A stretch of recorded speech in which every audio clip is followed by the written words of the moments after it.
UK leader faces flak for collecting freebies, did he do anything wrong?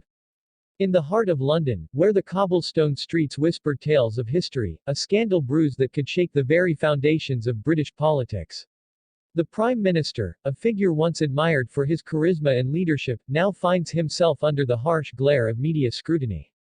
The allegations that he has been collecting freebies, luxurious gifts and perks, while the nation grapples with a cost of living crisis. The story begins on a rainy Tuesday morning, the kind of day when the skies seem to echo the uncertainty swirling around Westminster. As the Prime Minister steps out of 10 Downing Street, the usual press throng is replaced by a sea of flashing cameras and pointed questions. Is it true you accepted a luxury watch from a billionaire donor? A journalist shouts, cutting through the damp air. The Prime Minister pauses, a flicker of surprise crossing his face. The whispers had started quietly, rumors circulating in the corridors of power. It was said that the PM had been enjoying lavish dinners, all paid for by wealthy benefactors. As more details emerged, public outrage grew. Social media erupted with hashtags like #FreebieGate, and the hashtag quickly began trending. But what was the truth behind these allegations? Had he crossed a line, or was he simply navigating the treacherous waters of political engagement? As the weekend approached, a shocking revelation surfaced. An anonymous source leaked documents suggesting that the Prime Minister had accepted not just gifts but also exclusive invitations to high-profile events. Among them was a gala hosted by a prominent billionaire known for his influence in political circles. The image of the PM, mingling with the elite while ordinary citizens struggled to make ends meet, painted a stark contrast that the media was eager to exploit.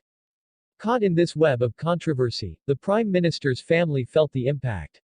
His wife, a beloved public figure in her own right, was seen visibly distressed at a charity event.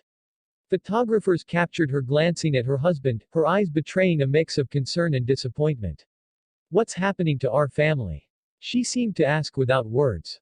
Meanwhile, the opposition party seized the moment, launching a scathing campaign. They painted the Prime Minister as out of touch, a leader who had lost his connection with the people.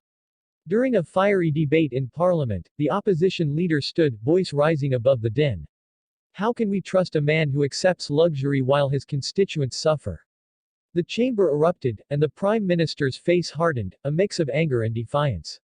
As the scandal unfolded, public opinion became increasingly polarized. Some defended the PM, arguing that political leaders often engage with wealthy donors to foster relationships that could benefit the nation. Others felt betrayed, seeing the Prime Minister's actions as emblematic of a political class detached from reality. Into this chaotic landscape stepped a prominent royal family member, known for her charitable work and commitment to social issues. In a rare public appearance, she addressed the nation, emphasizing the importance of integrity and transparency in leadership. Her words resonated with many, adding fuel to the fire. "We must hold our leaders accountable," she urged, her voice steady yet passionate. Just when it seemed the controversy couldn't escalate further, a bombshell dropped. An investigative journalist claimed to have uncovered evidence that the PM had not only accepted gifts but had also failed to declare them, potentially violating parliamentary rules. The implications were staggering. Would he face an inquiry? Could he survive this political storm? In the days that followed, the atmosphere shifted dramatically. The Prime Minister, facing mounting pressure, called an emergency press conference. "I have nothing to hide," he asserted, yet uncertainty clouded his voice. As he spoke, viewers could sense his desperation. What would he reveal? Was there more to the story? As the press conference reached its climax, the Prime Minister dropped a bombshell of his own. "I will be stepping back from my duties until this matter is resolved," he declared. Gasps filled the room as the weight of his words settled in. The implications were profound. Would this be the end of his political career, or could he mount a comeback? With the nation on edge, viewers were left with a multitude of questions. Who would take the reins in his absence? Would the royal family continue to speak out on political matters? And what would this mean for the future of British politics? As the scene faded to black, one thing was clear: the story was far from over.